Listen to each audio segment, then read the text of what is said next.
tonight I want to talk about the aardvark. God said, let the earth bring forth the living creature after his kind.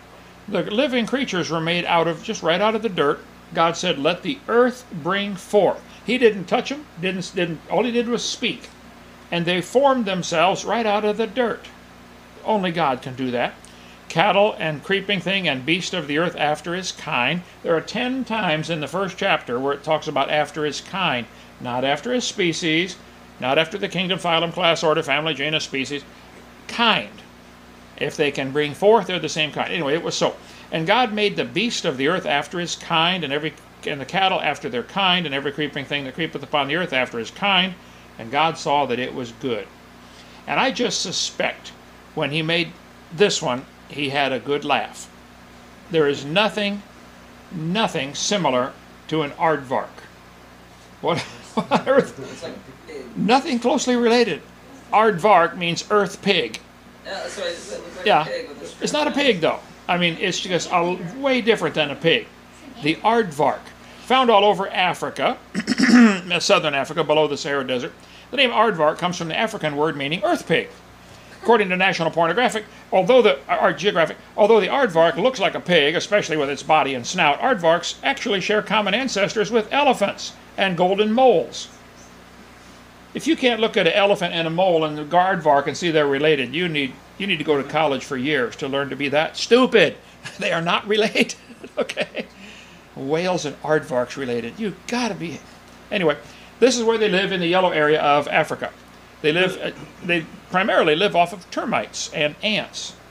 But the problem is those termites don't like to be eaten by the aardvark, so they build a castle that is like concrete. I don't know what they do. I guess I could study the termite mounds and how they make them, but it is like concrete. They build these huge ones. They last for years out there in the desert and on the savannah. Aardvarks are quite versatile in their housing choices and can be found in a broad range of regions from dry savannas to rainforests where there are sufficient termites for food and soft ground for burrowing like sandy or clay soil. You will find aardvarks. Despite being speedy, powerful diggers, they will abandon areas where the soil is too hard and instead will favor areas where the digging is easier. Why didn't they evolve to adapt instead of moving themselves to a different habitat? Good question. Why not? If it's tough digging, just get tougher. No, they decided to move. I've asked atheists all over, why didn't any animals evolve the ability to live forever? Why did all of them evolve the ability to reproduce? Doesn't that put more stress on the environment, more competition for food? Just evolve the ability to live forever. Problem solved. They don't do that. They live in the savanna, woodlands, rainforest, thickets, all of the places where they can dig insects like ants and termites out of the ground or wood. Aardvark predators, the ones who eat them, lions, hyenas, leopards, they are solitary, live by themselves most of the time, nocturnal, meaning they only come out at night. They use their sense of smell to locate insects. Since they move their heads from side to side, they may be using chemical receptors to find food. I think you probably could study the nose of the aardvark for the rest of your life and not get it all. It is phenomenal. We'll talk about that just briefly in a minute. They can dig 1 meter, 3.3 feet deep, a hole, faster than 6 adults using shovels. What? You get like 3 or 4 of them around here. Yeah, we could use them here. They use their front claws to dig and their tail to sweep the dirt away. The season for baby aardvark birth, that's a face only a mother could love. That's so cute. Oh, honey, you look so cute. Okay. The day they're born depends upon the region in which they live, either fall or spring.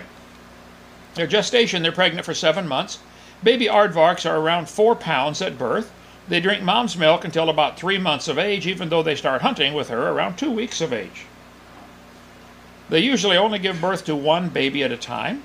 Female babies leave mom's burrow around 6 months of age to dig their own. However, they still hunt with her until her next baby comes along. Males leave around the same age, but roam instead of creating a home to rear their own family. I know a lot of parents cannot get rid of their kids by the time they're 20, 30, 40. Son, go get a job. Get out of here, okay? One friend of mine said, I solved it real simple. My kids knew from the time they were little, at 18, they start paying rent. $1,000 a month. You want to stay in my house, have me do your laundry, me fix your food, no problem. $1,000 a month rent at 18. You better start thinking at 15, what am I going to do for a job? Instead of thinking, which video game do I watch next, okay? They have sticky tongues that can be up to 12 inches long. Wow. I've met some women like that. They stick them in termite or ant nests to eat thousands per night. They have very soft teeth with no enamel. So they swallow the ants or termites whole. Rather than chew the food, the aardvark has a muscular stomach that acts like a gizzard to grind up insects after they swallow. They do not see well during the day, so they hunt at night. The aardvark is the only species in its order. It is literally like no other animal on Earth. If you understand Linnaeus' classification system, kingdom, phylum, class, order, family, genus, species. It's not only the only genus or the only species of it, nothing else like it. It's not only the only genus, not only the only one thing in the family. It's the only thing in its order. That's quite a ways up the chain. Nothing else like an aardvark. A glimpse of the aardvark's body and long snout brings the pig to mind. On closer inspection, the aardvark appears to include other animal features as well. It boasts rabbit-like ears, and a kangaroo tail. Yet the aardvark is related to none of these animals. Aardvarks are nocturnal. Now hold it. National Geographic, you didn't tell us what they are related to then. You said, well, it kind of has a tail like a kangaroo, but it's not related to the kangaroo, and ears like a rabbit, but it's not related to the rabbit. What did it evolve from? Aardvarks. All right, where's the aardvark on there? He's right here. Okay, aardvark. What they do is they draw lines on paper and say, here's how it happened. And the kids believe this because they saw the lines on the paper. I mean, this is proof aardvarks are related to elephants and shrews just because there's a line on the paper. Absolute propaganda. Absolute lies, okay? This is nothing but lines on paper. Yes, boys and girls, the aardvark and the whale are related. Anybody can't see the similarity needs help. They both live in the water except for the aardvark. They both eat termites except for the whale. I mean, there's all kinds of similarity. And it's also related to the bat, by the way. They can both fly except for the aardvark.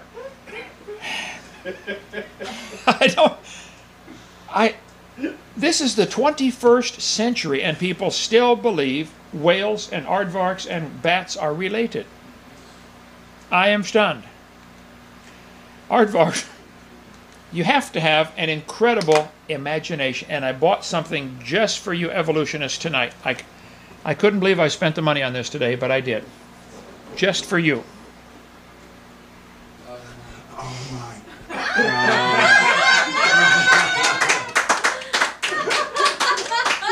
Just imagine. Aardvarks and bats are related. Just imagine.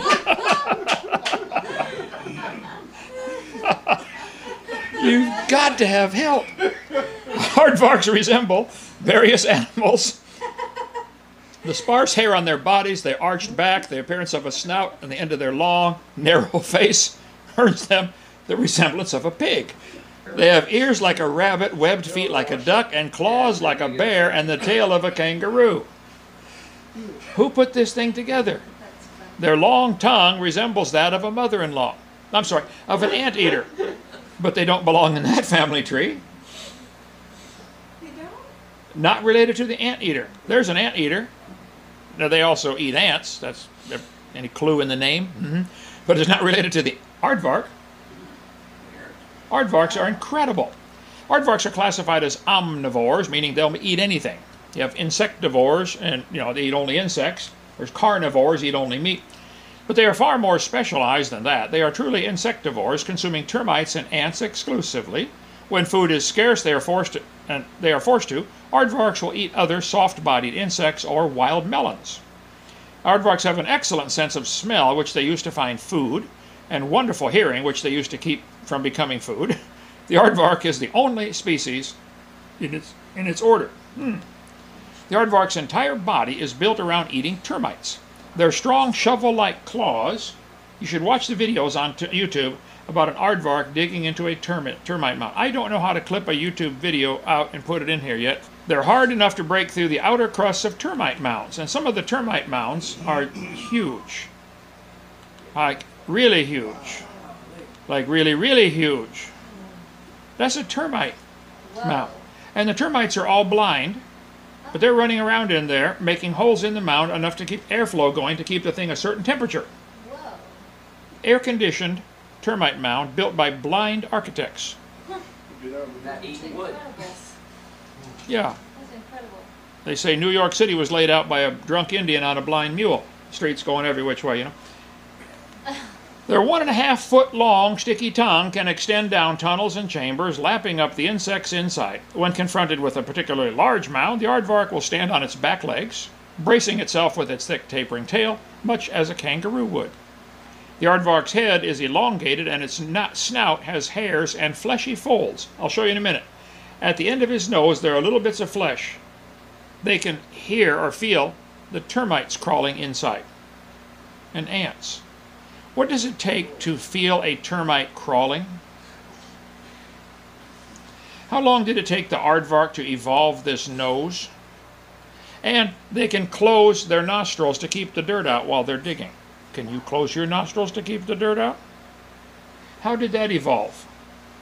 The aardvark has an unusual ability in that it can seal its nostrils to keep dust and insects from invading the snout. The aardvark's skin is extremely tough, protecting it from bites and stings of its prey. It's trying to eat the termite and the ant not get eaten by them. With their sensitive snout, they can feel ants or termites crawling in the mound. I would say it had to be designed.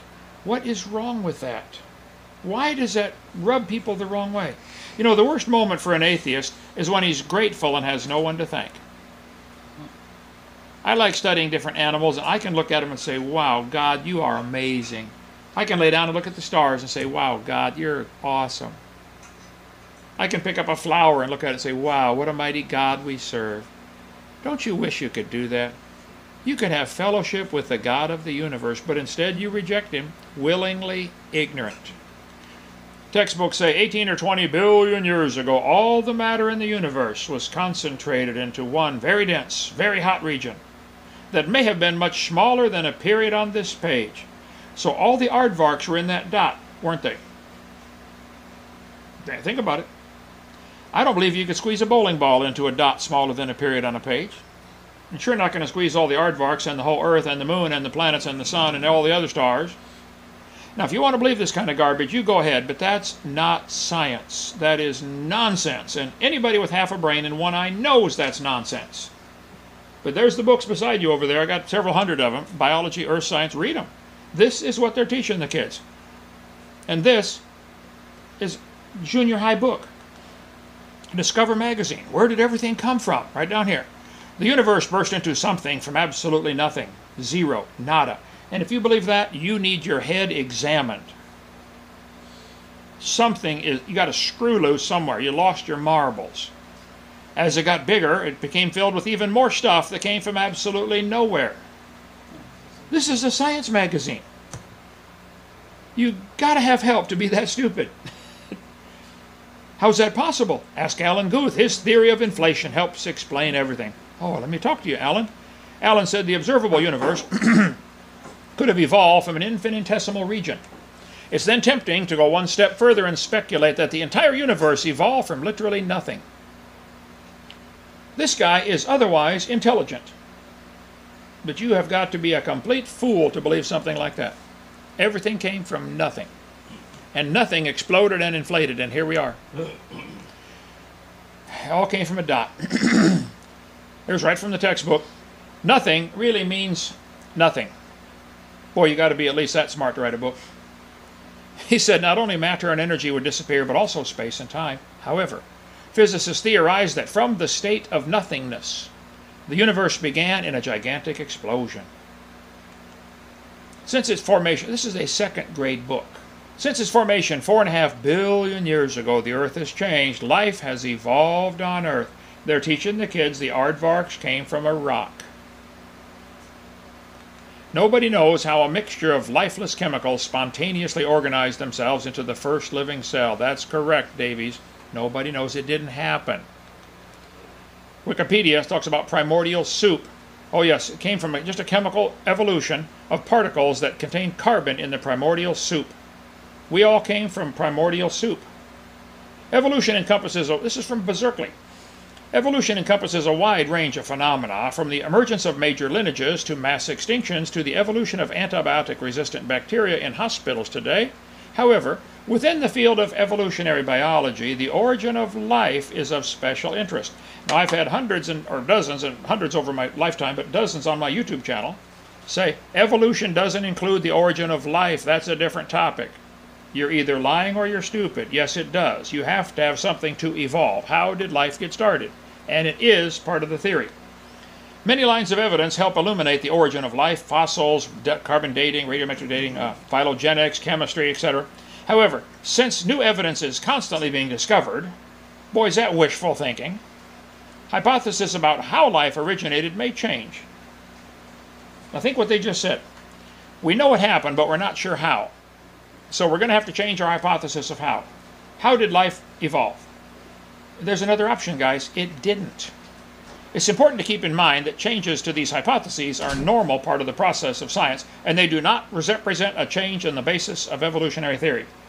In other words, we're not going to change the basic theory, but we might have to modify things. Cop out. Cop out. Exactly correct. Life on Earth first bloomed around 3.7 billion years ago when chemical compounds in a primordial soup somehow sparked into life. SpongeBob, imagine. Scientists suspect. But what turns sterile molecules into living, changing organisms? That's the ultimate mystery. It didn't happen, guys. Didn't happen. I'd rather be in the group like in Revelation chapter 4. The 4 beasts each had 6 wings, and they were full of eyes, and they rest not. They said, Holy, holy, holy, Lord God Almighty. I don't have a problem studying the aardvark thinking, wow, God, you are amazing. You had a good laugh when you got done making this one. This one is cool. Only attractive to another aardvark. which was, which is, and is to come. And when those beasts give honor, glory and honor and thanks to him that sat on the throne, who liveth forever and ever, the 24 elders fall down before him that sat on the throne, and worship him that liveth forever and ever, and cast their crowns before the throne, saying, Thou art worthy, O Lord, to receive glory and honor and power, for thou hast created all things. God created the aardvark, and the atoms, and the stars, and everything. I don't have a problem giving him glory. You don't have to park your brain at the door to be a Christian. Quite the opposite. I think you have to park your brain at the door to be an evolutionist. Because you're not allowed to think outside that little narrow box. Evolution happened. Now we just got to figure out how. You are locked in a tunnel and don't even know it. Thou hast created all things, for thy pleasure they are and were created. For it's written, As I live, saith the Lord, every knee shall bow, every tongue shall confess to God. So then every one of us shall give an account of himself to God. You know, Jesus was walking into Jerusalem, and the Pharisees said, Tell your disciples to quit making all this noise. He said, if these people were quiet, the stones would cry out. Didn't he? I think all the animals that you evolutionists are studying and looking at, trying to classify and everything else and analyzing them, I think they're all going to testify against you, saying, God, Amen. Obviously I was designed, he didn't want to see it. Study the aardvark's nose, or his tail, or a single hair on his head, and say, man, this is amazing. Just to get a single cell out of their skin. And that cell is more complex than the space shuttle. One cell, any cell, more complicated than the space shuttle. And yet you can't give God the glory. I feel sorry for you, Judgment Day, because you're going to give an account. And your knee's going to bow, and I'm going to say, Lord, I tried to tell them every way I could. What else can we do? Well, come on down, visit Dinosaur Adventureland. I'll talk to you, take you out to lunch, take you on a 4-wheeler ride, show you around the place. It's a lot of fun here. And, well, I'll try to get you converted. You've been brainwashed and don't even know it. We're here to help. And we're having fun doing it. We need to get a pet aardvark here, don't we? Would that be cool or what?